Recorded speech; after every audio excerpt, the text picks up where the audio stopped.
In today's video, I'm going to teach you how to set up a loan in QuickBooks. If your business has received a loan, it's important to record it properly so your books clearly show both the money that came in and the amount you still owe. We'll walk through the setup process from start to finish, and then I'll show you how to enter repayments correctly so your financial reports stay accurate. The first thing you need to do is create a liability account for the loan. In QuickBooks, go to Settings using the gear icon or open the Accounting tab, then select Chart of Accounts and click New. This account is where QuickBooks will track the outstanding balance of the loan over time. When the new account window opens, choose the correct account type based on how long you expect to take to pay off the loan. If the loan will be repaid over more than 1 year, select Non-Current Liabilities, which may also appear as long-term liabilities.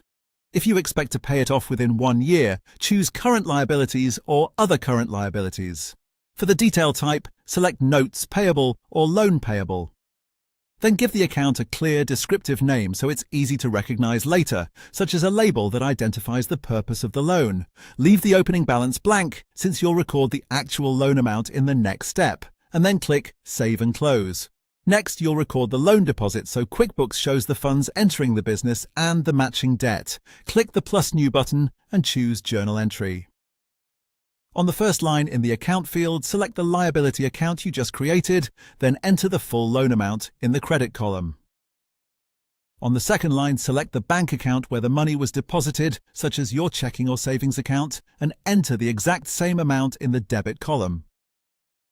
Add a memo that clearly describes the transaction, then click Save and Close. This step is important because it increases your cash while also recording the amount you owe. Finally, when you start making monthly loan payments, each payment needs to be split between principal and interest. The principal reduces the loan balance while the interest is the cost of borrowing. To enter a payment, click Plus New and select Check or Expense. Choose the bank account used to make the payment in the Payment Account field.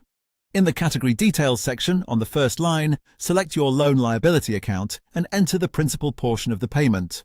On the second line, select your interest expense account and enter the interest amount. Then click Save and Close. That's how to set up and manage a loan in QuickBooks accurately so your records stay clean and your balances stay easy to track.